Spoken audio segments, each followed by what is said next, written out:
여러분, 안녕하세요. 오늘은 정말 중요한 이야기를 해드리려고 합니다. 은퇴 후 가장 빨리 가난해지는 소비 습관에 대한 이야기예요. 혹시 이런 분들 주변에 계신가요?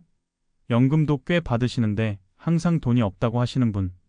이번 달도 또 모자라네. 돈이 어디로 새는지 모르겠어. 이렇게 말씀하시는 분들요. 오늘 제가 만나뵌 한 어르신 이야기부터 시작해 볼게요. 71살 김영수 어르신인데요. 연금을 월 300만 원 받으세요. 적지 않은 돈이죠? 그런데 3년 만에 빚쟁이가 되셨습니다. 어떻게 그런 일이 생겼을까요? 어르신은 큰 돈을 쓴 적이 없대요. 투자도 안 하시고 사기도 안 당하시고 병원비도 많이 안 나가셨어요. 그런데 통장은 항상 텅 비어 있었고 급기야 신용카드 빚이 2천만 원까지 쌓였습니다. 비밀은 바로 습관이었어요. 하루에 딱 10,000원씩만 더 쓰는 습관. 별것 아닌 것 같죠? 그런데 이게 1년이면 365만 원이에요. 3년이면 1,000만 원이 넘습니다. 거기에 이자까지 붙으면 빚은 눈덩이처럼 불어나는 거죠. 어르신이 후회하며 하신 말씀이 있어요. 큰 돈은 조심했는데 작은 돈을 무시했어요. 매일 조금씩 새는 돈이 결국 나를 거덜냈어요. 여러분, 이게 바로 소비 습관의 무서운 점입니다. 복리 효과라는 거 아시죠? 돈을 모으면 이자가 붙어서 불어나는 것처럼 소비도 마찬가지예요. 나쁜 습관이 쌓이고 쌓이면 어느새 가난이 복리로 불어나 있습니다.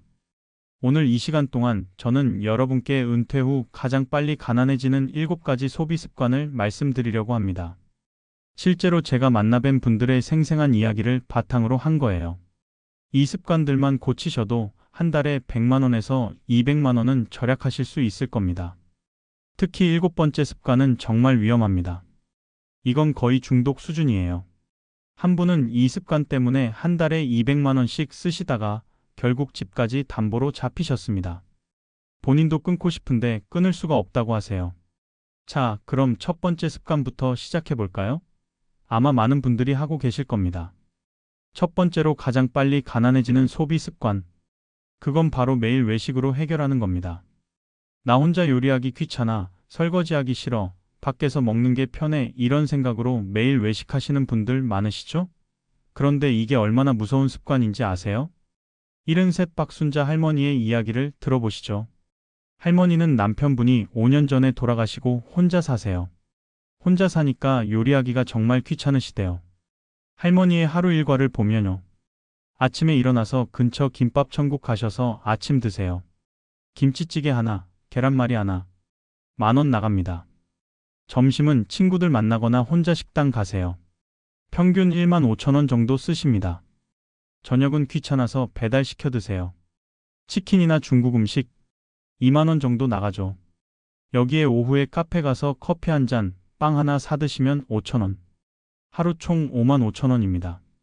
한 달이면 얼마일까요? 30일 곱하기 55,000원. 165만 원입니다. 식비로만 한 달에 165만 원 나가는 거예요. 할머니 연금이 250만 원이세요. 식비로 165만 원 쓰면 남는 게 85만 원이에요. 여기서 관리비 30만 원, 통신비 10만 원, 교통비 15만 원 빼면 남는 게 30만 원입니다. 의료비나 경조사비 나가면 바로 적자예요. 실제로 할머니는 매달 50만 원씩 마이너스가 나고 그걸 신용카드로 메우고 계십니다. 할머니가 한숨 쉬며 말씀하셨어요. 혼자 밥 해 먹기 싫어서 밖에서 사 먹는데 돈이 이렇게 많이 나갈 줄 몰랐어요. 이제는 카드빚이 1,000만 원이 넘어요. 두 번째 분은 75살 이철수 어르신이십니다. 어르신은 부인과 함께 사시는데 두 분 다 요리를 귀찮아 하세요. 아침은 빵이나 우유로 간단히 해결하시고 점심, 저녁은 외식하십니다. 두 분이서 한 끼에 평균 3만 원씩 쓰세요. 하루 이끼면 6만 원. 한 달이면 180만 원입니다. 부부 연금 합쳐서 400만 원인데 식비로 거의 절반이 나가는 거예요. 어르신이 말씀하셨어요. 젊을 때는 집에서 해 먹었는데 나이 들으니까 요리하기가 너무 힘들어요. 시장 가는 것도 힘들고 재료 다듬는 것도 힘들고 설거지는 더 힘들고 그래서 그냥 사 먹어요. 세 번째 분은 68살 최영희 할머니십니다. 할머니는 아예 집에 가스레인지가 없으세요. 요리를 안 하시니까 필요 없다고 치워버리셨대요. 3끼 다 외식이나 배달입니다. 아침 10,000원, 점심 20,000원, 저녁 20,000원. 하루 50,000원씩 쓰세요. 한 달이면 150만원. 할머니 연금이 250만원인데 식비로 150 나가면 생활비가 빠듯해요. 그래도 편해서 좋아요. 요리하는 시간에 운동하고 친구 만나요 라고 하시는데 통장 잔고는 계속 줄어들고 있습니다. 네 번째 분은 70살 정동수 어르신이십니다. 어르신은 외식은 안 하시는데 배달을 많이 시키세요. 특히 술 드실 때요. 저녁마다 치킨 하나, 족발 하나 이런 식으로 시키시는데 한 번에 3만원에서 5만원씩 나갑니다. 일주일에 4-5번 시키시니까 한 달이면 60만원 정도 배달비로 나가요. 어르신이 말씀하셨어요. 혼자 먹으려니까 요리할 맛이 안 나요. 귀찮아서 배달시키는데 나중에 카드 명세서 보면 깜짝 놀라요. 여러분, 외식과 배달이 얼마나 비싼지 아세요? 집에서 해 먹으면 한 끼에 3,000원이면 충분해요. 밥 짓고 찌개 끓이고 반찬 몇 가지면 되잖아요. 그런데 외식하면 한 끼에 최소 10,000원, 보통 15,000원에서 20,000원 나갑니다. 배달은 더 비싸요. 배달비까지 합치면 20,000원, 30,000원씩 나가죠. 집밥이 3,000원, 외식이 15,000원이면 5배 차이예요. 하루 3끼를 외식으로 하면 집밥 대비 한 달에 100만원 넘게 더 쓰는 겁니다. 1년이면 1,200만원, 5년이면 6천만원입니다. 6천만원이면 적지 않은 돈이죠? 이게 다 입으로 들어가서 사라지는 거예요. 게다가 외식은 건강에도 안 좋아요. 너무 짜고 너무 달고 기름지고. 집밥은 내 입맛에 맞게 간 조절할 수 있지만 외식은 안 되잖아요. 실제로 매일 외식하시는 분들 보면 혈압 높으시고 당뇨 있으시고 콜레스테롤 높으세요. 나중에 병원비로 또 돈 나가는 거예요. 통장은 비고 몸은 망가지고. 이게 바로 매일 외식 습관의 결과입니다. 하지만 외식보다 더 무서운 습관이 있었습니다. 특히 손주 있으신 분들은 꼭 들으셔야 해요. 두 번째로 가장 빨리 가난해지는 소비 습관. 그건 바로 자녀와 손주에게 무한 지갑이 되는 겁니다. 우리 손주 뭐 사줄까? 애들 좋아하는 거 사줘야지. 내 자식 힘들다는데 어떻게 안 도와줘? 이런 마음 충분히 이해합니다. 그런데 한도가 없으면 정말 위험해요. 73 강미숙 할머니의 이야기입니다. 할머니는 손주가 셋 있으세요. 5살, 7살, 9살. 정말 예쁜 나이죠. 할머니가 일주일에 한 번씩 손주들 봐주시는데 만날 때마다 뭔가 사주세요. 장난감, 옷, 신발, 책, 과자, 아이스크림. 할머니, 이거 사줘라고 하면 안 사줄 수가 없으시대요. 한 번 만나면 평균 10만원씩 쓰세요. 일주일에 한 번이니까 한 달이면 40만원.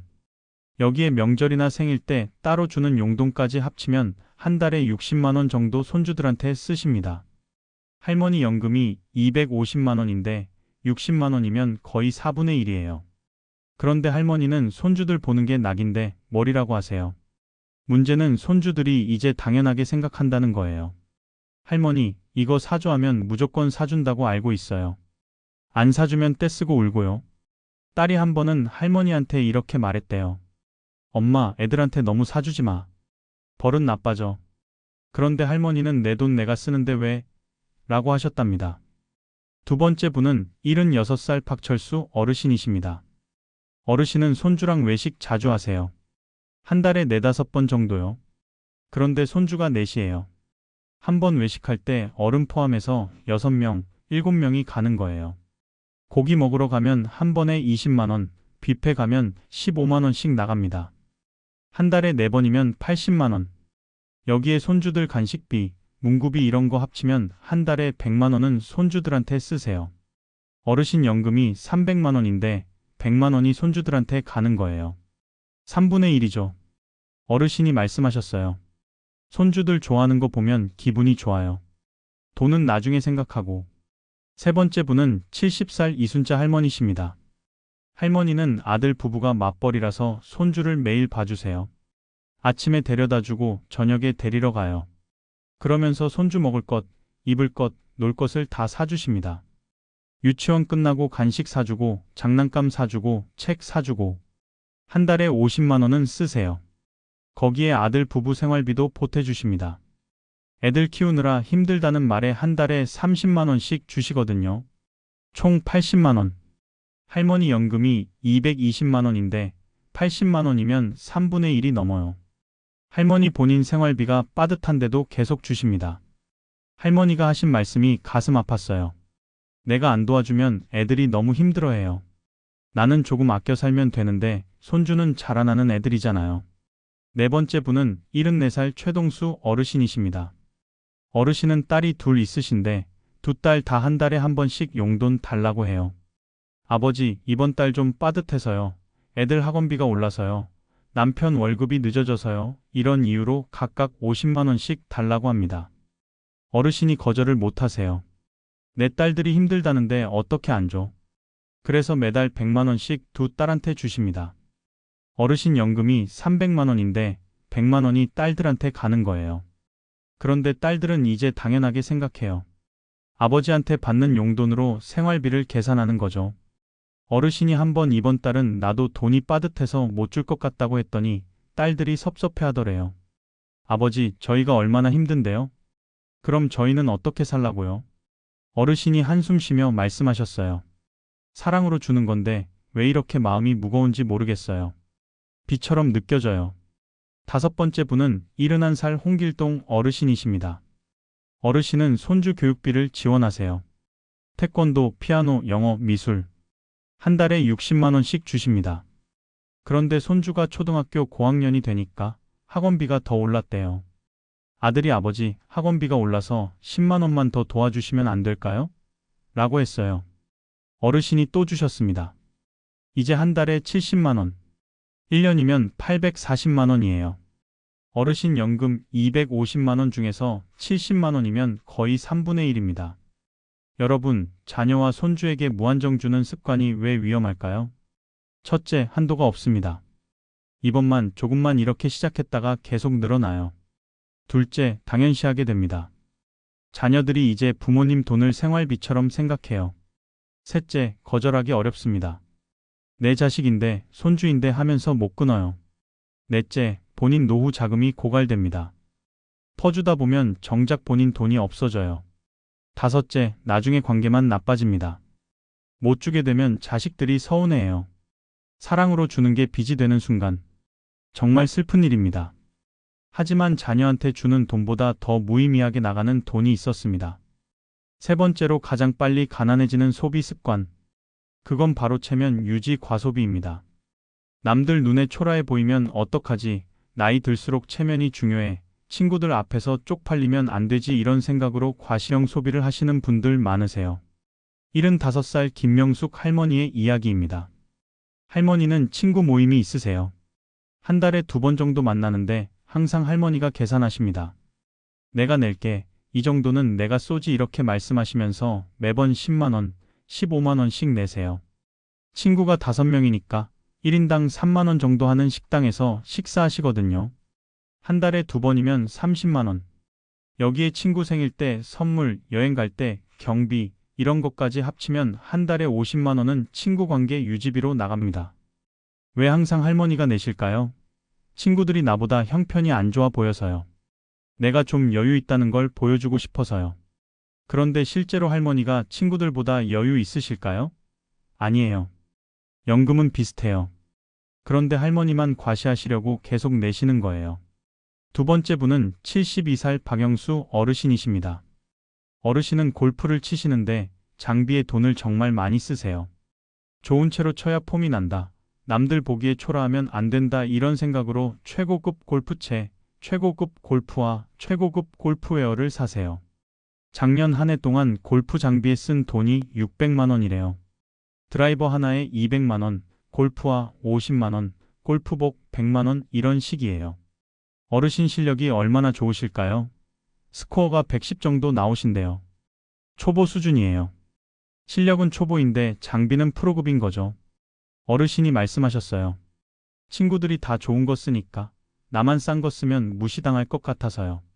세 번째 분은 70살 정순자 할머니십니다. 할머니는 명품을 좋아하세요.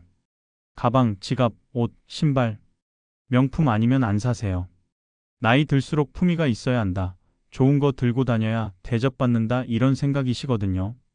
작년 한 해 동안 명품에 쓴 돈이 1,000만 원이 넘는데요.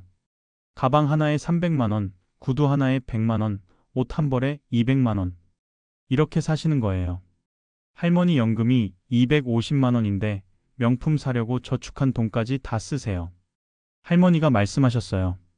친구들 만날 때 명품 가방 들고 가면 기분이 좋아요. 다들 부러워하거든요. 네 번째 분은 73살 최초로 어르신이십니다. 어르신은 식당 선택의 기준이 있으세요. 비싼 곳만 가는 거예요. 나이 들었는데 싼 데 가서 먹으면 뭐하나, 체면상 좋은데 가야지 이런 생각으로 항상 1인당 3만 원 이상 하는 식당에 가세요. 친구들이랑 만나서 식사하면 사람당 5만 원씩 나가요. 한 달에 4~5번 만나시니까 한 달에 25만 원 정도 식사비로 나갑니다. 어르신이 말씀하셨어요. 싼 데 가면 친구들이 제 돈 없나 봐 이렇게 생각할까 봐 무서워요. 다섯 번째 분은 68살 홍미란 할머니십니다. 할머니는 SNS를 하세요. 거기에 여행 사진, 맛집 사진, 옷 사진을 올리시는데 항상 좋은 것만 올리세요. 친구들한테 내가 잘 산다는 걸 보여주고 싶어요. 부러움 사는 게 기분 좋아요. 이렇게 말씀하시거든요. 그래서 비싼 식당 가서 사진 찍고 비싼 옷 사서 사진 찍고 여행 가서 사진 찍어요. SNS를 위해 돈을 쓰는 거예요. 한 달에 SNS용 소비가 100만 원 넘게 나간다고 합니다. 할머니 연금이 300만 원인데 3분의 1을 SNS에 쓰는 거죠. 여섯 번째 분은 76살 안동수 어르신이십니다. 어르신은 후배들 만나면 항상 밥값 내세요. 선배가 내는 게 맞다, 후배들한테 쏘는 게 멋있다 이런 생각이시거든요. 한 달에 서너 번 후배 모임 가시는데 한 번에 20만 원, 30만 원씩 내세요. 한 달이면 100만 원 가까이 나갑니다. 후배들은 형님, 감사합니다 하면서 당연하게 받아요. 어르신 연금이 250만 원인데 100만 원을 후배들한테 쏘는 거예요. 어르신이 말씀하셨어요. 후배들 앞에서 체면 구기고 싶지 않아요. 선배로서 멋있는 모습 보여주고 싶어요. 여러분, 체면 유지 과소비가 왜 위험할까요? 첫째, 끝이 없습니다. 남들 눈을 의식하면 계속 더 쓰게 돼요. 둘째, 실속이 없습니다. 본인을 위한 지출이 아니라 남들 보여주기 위한 지출이에요. 셋째, 행복하지 않습니다. 겉으로 멋있어 보여도 속으론 불안하고 빠듯해요. 넷째, 실제로는 아무도 안 봅니다. 다들 자기 인생 사느라 바빠요. 다섯째, 가난을 숨기려다 정말 가난해집니다. 과소비하다 보면 진짜 돈이 없어져요. 체면은 중요하지만 과도한 체면 유지는 독입니다. 하지만 체면보다 더 무의미하게 돈을 쓰는 습관이 있었습니다. 네 번째로 가장 빨리 가난해지는 소비 습관. 그건 바로 택시만 타는 생활입니다. 버스는 불편해, 지하철은 계단이 많아, 택시가 편하잖아 이런 생각으로 무조건 택시만 타시는 분들 계시죠?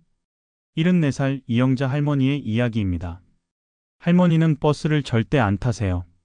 버스는 서서 가야 하고 흔들리고 불편하다는 이유로요. 할머니가 하루에 나가는 교통비를 계산해 봤어요. 아침에 병원 가는데 택시 만원, 점심 먹고 복지관 가는데 택시 5,000원, 저녁에 집 돌아오는데 택시 만원. 하루 25,000원. 한 달이면 75만 원입니다. 교통비로만 한 달에 75만 원 나가는 거예요. 할머니 연금이 200만 원인데 거의 3분의 1이 넘어요. 할머니가 만약 버스를 탔다면 얼마나 나갔을까요? 같은 거리를 버스로 가면 한 번에 1,500원 정도예요.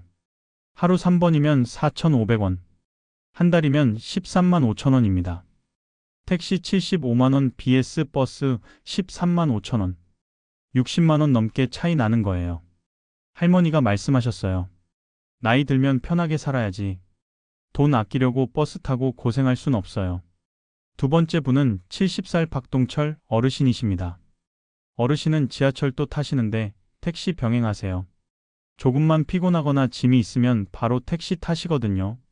한 달에 택시비로 50만 원 정도 나간대요. 어르신 연금이 250만 원인데 50만 원이면 5분의 1이에요. 어르신이 계산해 보니까 전부 대중교통 이용하면 한 달에 10만 원이면 충분하더래요. 40만 원을 더 쓰는 거죠. 어르신이 말씀하셨어요. 택시 타면 문 앞까지 바로 가니까 편해요. 비싸긴 하지만 편의를 위해 돈 쓰는 거죠. 세 번째 분은 71살 최순자 할머니십니다. 할머니는 밤에 외출하면 무조건 택시 타세요. 밤에는 위험해서 택시 타야 한다는 생각이시거든요. 할머니가 저녁 약속이 많으세요. 친구들 만나고 문화센터 가고 저녁 운동 가고 일주일에 서너 번은 저녁에 나가시는데 갈 때 택시 올 때 택시 한 번에 왕복 2만 원씩 나갑니다. 한 달이면 8만 원에서 10만 원 정도 밤 택시비로 나가요. 할머니가 말씀하셨어요. 안전이 제일 중요하니까 택시비는 아깝지 않아요. 네 번째 분은 68살 정철수 어르신이십니다. 어르신은 비 오는 날이나 더운 날은 무조건 택시 타세요. 비 오는데 버스 타면 젖잖아. 더운데 버스 정류장에서 기다리면 힘들잖아. 이런 이유시거든요. 한 달에 비 오는 날, 더운 날 합치면 열흘 정도 되는데 그날은 무조건 택시예요. 하루 2만 원씩이면 한 달에 20만 원 추가로 나가는 거죠. 여러분, 택시만 타는 습관이 왜 위험할까요? 첫째, 비용이 비쌉니다. 버스, 지하철 대비 5배에서 10배 비싸요. 둘째, 습관이 됩니다. 한번 편함에 길들면 다시 대중교통 타기 어려워요. 셋째, 건강에 안 좋습니다. 걷는 기회가 줄어들어서 체력이 떨어져요. 넷째, 의존성이 생깁니다. 나중에 경제적으로 어려워져도 택시 안 타면 불안해요. 택시는 정말 필요할 때만 타는 거예요. 매일 타시면 안 됩니다. 하지만 택시비보다 더 무서운 지출이 있었습니다. 다섯 번째로 가장 빨리 가난해지는 소비 습관. 그건 바로 건강염려증 병원 쇼핑입니다. 몸이 안 좋은 것 같아, 어디가 아픈 것 같아, 검사 한 번 더 받아야겠어, 이런 생각으로 병원을 과도하게 다니시는 분들 계세요. 75살 김순례 할머니의 이야기입니다. 할머니는 일주일에 병원을 4~5군데 다니세요. 월요일은 내과, 화요일은 정형외과, 수요일은 한의원, 목요일은 피부과, 금요일은 또 내과. 이런 식이에요. 할머니가 정말 아프실까요? 큰 병은 없으세요. 그런데 혹시나 하는 마음에 계속 병원 가시는 거예요. 한 번 병원 가면 진료비, 검사비, 약값 합쳐서 평균 5만 원씩 나갑니다. 일주일에 4번이면 20만 원, 한 달이면 80만 원이에요. 할머니 연금이 250만 원인데 병원비로 80만 원이면 거의 3분의 1입니다. 할머니가 말씀하셨어요. 나이 들면 건강이 제일 중요하니까 병원비는 아깝지 않아요. 그런데 의사 선생님들이 뭐라고 하실까요? 할머니가 그렇게 자주 올 필요 없다고 하세요. 한 달에 한 번이면 충분합니다. 라고요. 그런데 할머니는 불안해서 계속 가세요. 두 번째 분은 72살 이철수 어르신이십니다. 어르신은 의사 쇼핑을 하세요. 같은 증상으로 여러 병원 다니시는 거예요. 이 병원 진단이 맞나? 다른 병원에서도 봐야겠어. 이런 생각으로 한 가지 증상에 3~4군데 병원을 가세요. 허리가 아파서 정형외과 3군데 가고 또 한의원 2군데 가고 물리치료까지 받으시면 한 달에 100만 원 넘게 나갑니다. 문제는 검사가 중복된다는 거예요. 엑스레이를 3번 찍고 혈액 검사를 4번 하고 불필요한 검사에 돈만 나가는 거죠. 어르신이 말씀하셨어요. 한 병원만 믿기가 불안해요. 여러 곳에서 진단받아야 확실하잖아요. 세 번째 분은 70살 박영희 할머니십니다. 할머니는 건강검진을 너무 자주 받으세요. 국가건강검진은 2년에 한 번인데 할머니는 1년에 2~3번씩 받으세요. 그것도 종합검진으로요. 한 번에 50만 원에서 100만 원씩 나가는 종합검진을 1년에 2번 받으시니까 1년에 200만 원이에요. 의사 선생님이 할머니, 매년 그렇게 자주 받을 필요 없어요 라고 하는데도 할머니는 혹시 모르잖아요. 암은 빨리 발견해야 하니까 라고 하세요. 네 번째 분은 73 정미숙 할머니십니다. 할머니는 건강식품까지 합치면 한 달에 200만 원씩 건강에 쓰세요. 병원비 100만 원, 건강식품 100만 원. 할머니 연금이 300만 원인데 3분의 2가 건강 관련 지출이에요. 할머니가 말씀하셨어요.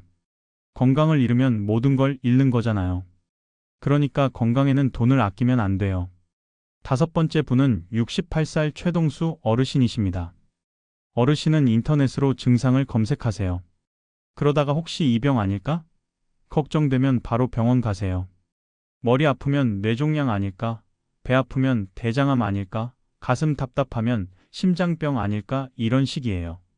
한 달에 10번 넘게 병원 가시는데 대부분 이상 없다고 나옵니다. 그런데 또 다른 증상 생기면 또 가세요. 한 달에 병원비가 150만 원 나간답니다. 어르신 연금이 250만 원인데 절반 이상이 병원비예요. 여러분, 건강염려증 병원 쇼핑이 왜 위험할까요? 첫째, 불필요한 지출입니다. 실제로 아픈 게 아닌데 돈만 나가요. 둘째, 중복검사, 중복투약으로 오히려 건강을 해칩니다. 셋째, 불안만 키웁니다. 병원 갈수록 더 불안해져요. 넷째, 의료진 시간을 낭비합니다. 정말 아픈 사람이 치료받을 기회를 빼앗아요. 다섯째, 끝이 없습니다. 한번 시작하면 계속 가게 돼요. 건강은 병원만 자주 간다고 지켜지는 게 아닙니다. 규칙적인 운동, 좋은 음식, 충분한 수면. 이게 진짜 건강 지키는 방법이에요. 하지만 병원비보다 더 계획 없이 나가는 돈이 있었습니다. 여섯 번째로 가장 빨리 가난해지는 소비 습관. 그건 바로 무계획 경조사비입니다. 체면상 안 낼 수가 없어. 남들만큼은 내야지. 적게 내면 욕먹어. 이런 생각으로 기준 없이 부조금 내시는 분들 많으세요. 76살 강철수 어르신의 이야기입니다. 어르신은 경조사가 정말 많으세요. 친구도 많고 친척도 많고 지인도 많으시거든요. 한 달 평균 5건 정도 경조사가 있어요. 결혼식, 장례식, 회갑, 칠순 이런 것들이요. 그런데 어르신이 부조금 내는 기준이 없으세요. 그냥 그때그때 기분으로 내세요. 가까운 사이면 50만 원, 보통이면 20만 원, 그냥 아는 사이면 10만 원. 한 달에 5건이면 평균 150만 원 정도 나갑니다. 1년이면 1,800만 원이에요. 어르신 연금이 300만 원인데 경조사비로 150만 원이면 절반이에요. 어르신이 말씀하셨어요. 인간관계 유지하려면 어쩔 수 없어요. 안 내면 관계가 끊어지잖아요. 두 번째 분은 73살 이미숙 할머니십니다. 할머니는 경조사비에 대한 강박이 있으세요. 남들보다 적게 내면 안 된다는 생각이시거든요. 그래서 항상 남들보다 조금 더 내세요. 다른 사람들이 10만 원 내면 할머니는 20만 원, 다른 사람들이 20만 원 내면 할머니는 30만 원. 할머니가 작년 한 해 경조사비로 쓴 돈이 2,500만 원이래요. 한 달 평균 200만 원 넘게 쓴 거예요.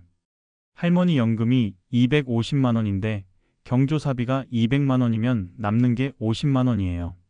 생활비가 모자라서 저축한 돈 쓰고 계십니다. 할머니가 말씀하셨어요. 체면이 있어야죠. 적게 내면 쪽팔려요. 세 번째 분은 70살 박순자 할머니십니다. 할머니는 예산을 안 세우세요.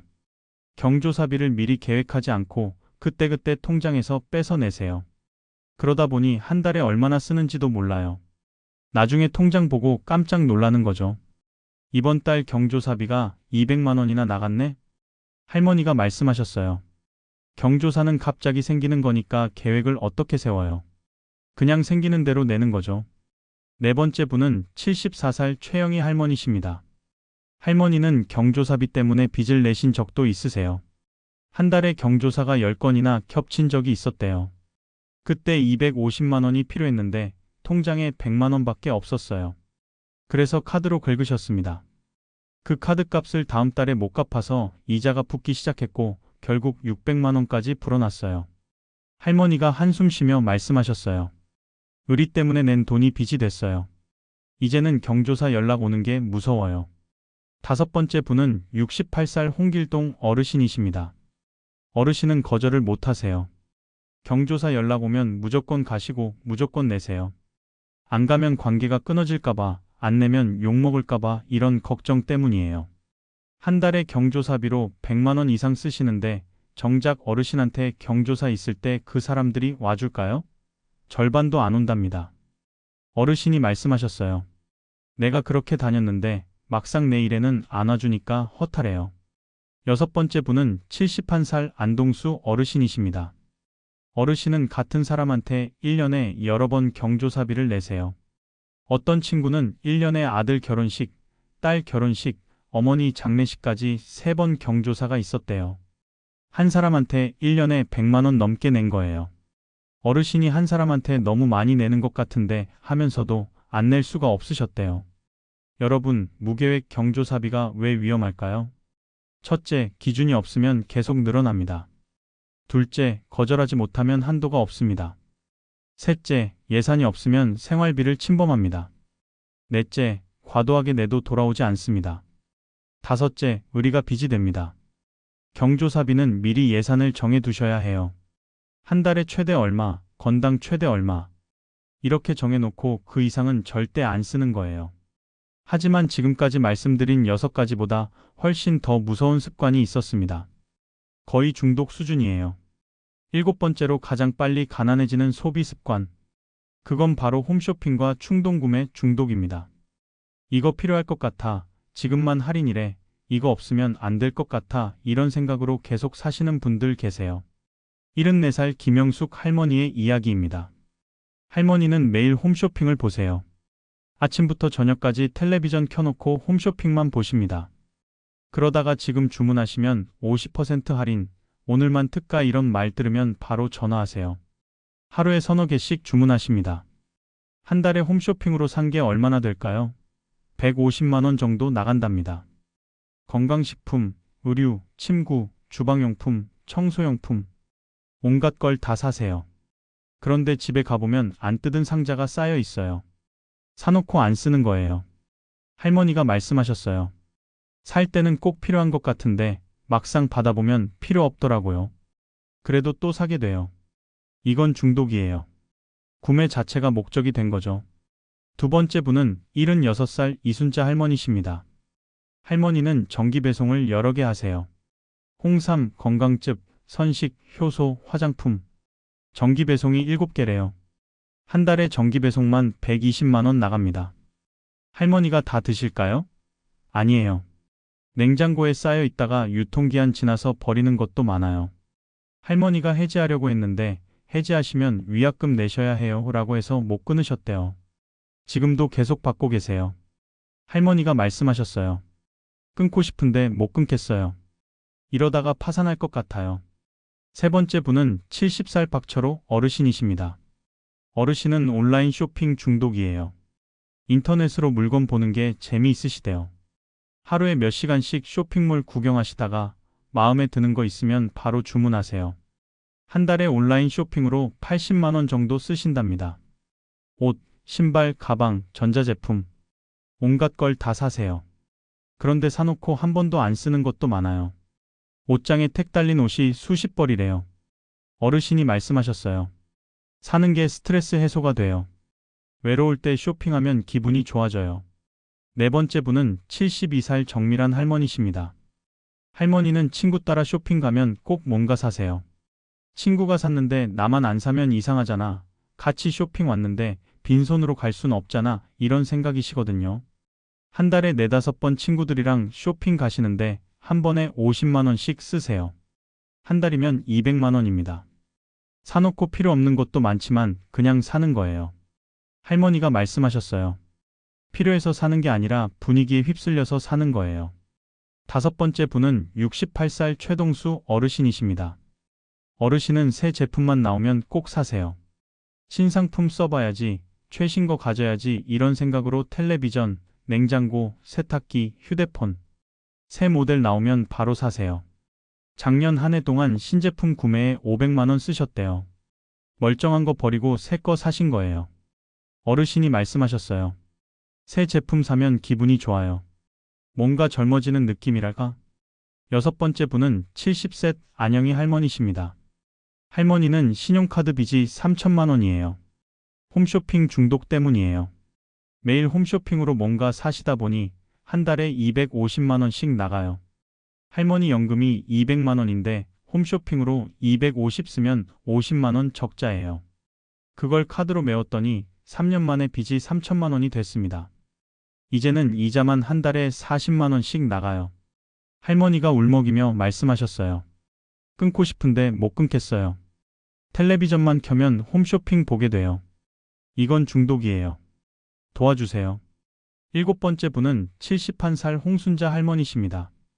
할머니는 외로움 때문에 쇼핑하세요. 혼자 사시는데 너무 외로울 때 쇼핑몰 들어가서 뭔가 주문하시면 기분이 나아지신대요. 택배 오는 것도 기다려지고 뭔가 받는 게 좋으시대요. 한 달에 100만 원씩 쇼핑하시는데 정작 산 물건은 별로 안 중요하세요. 그냥 구매하는 행위 자체가 좋으신 거예요. 할머니가 말씀하셨어요. 쇼핑하면 외로움이 잠깐 사라져요. 누군가 나한테 뭔가 보내주는 느낌이 들거든요. 여러분, 홈쇼핑과 충동구매 중독이 왜 가장 무서울까요? 첫째, 중독입니다. 끊고 싶어도 못 끊어요. 둘째, 불필요한 물건을 삽니다. 필요해서가 아니라 구매 자체가 목적이에요. 셋째, 집에 물건만 쌓입니다. 쓰지도 않는 물건들로 집이 창고가 돼요. 넷째, 빚으로 이어집니다. 돈 없어도 카드로 끊으니까 빚이 쌓여요. 다섯째, 외로움이나 스트레스의 잘못된 해소 방법입니다. 근본 문제는 안 해결되고 돈만 나가요. 여섯째, 끝이 없습니다. 한번 중독되면 계속 사게 돼요. 일곱째, 치료가 필요합니다. 혼자 힘으로 못 끊으면 전문가 도움 받아야 해요. 이건 정말 심각한 문제예요. 가장 조심하셔야 할 습관입니다.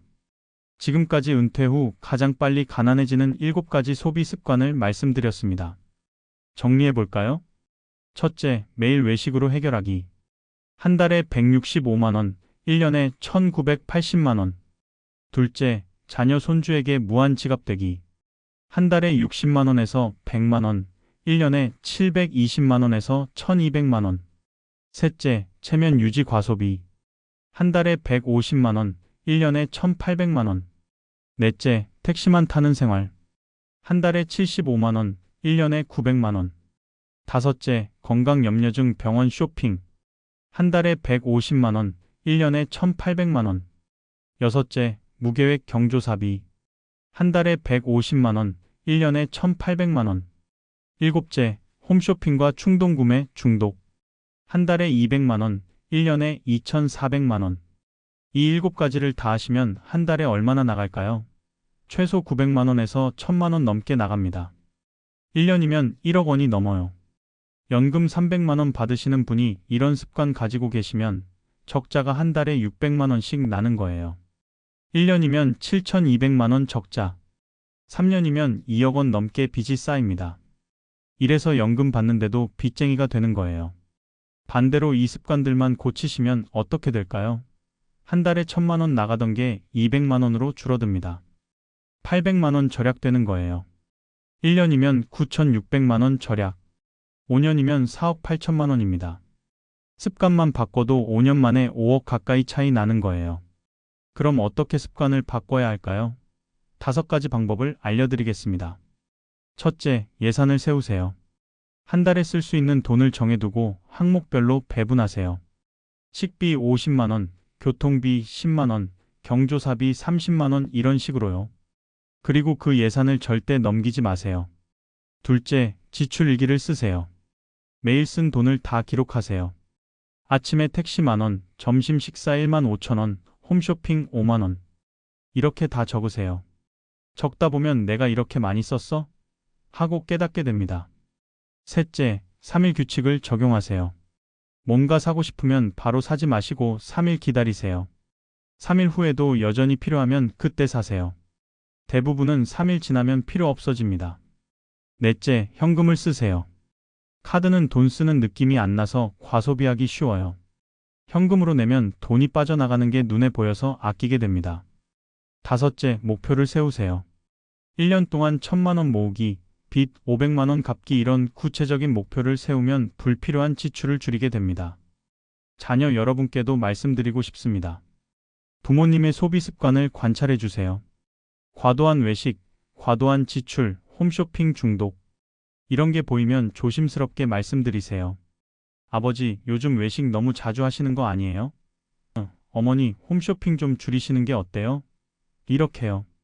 부모님이 섭섭해 하실 수도 있지만 나중에 빚더미에 앉으시는 것보다는 낫습니다. 진짜 효도는 부모님의 나쁜 습관을 고쳐드리는 거예요. 그리고 부모님께 용돈 달라고 하지 마세요. 부모님 연금은 부모님이 쓰셔야 합니다. 자녀가 계속 손 벌리면 부모님은 자녀 주느라 본인은 못 쓰세요. 여러분, 작은 습관이 인생을 바꿉니다. 좋은 습관은 부자를 만들고 나쁜 습관은 거지를 만들어요.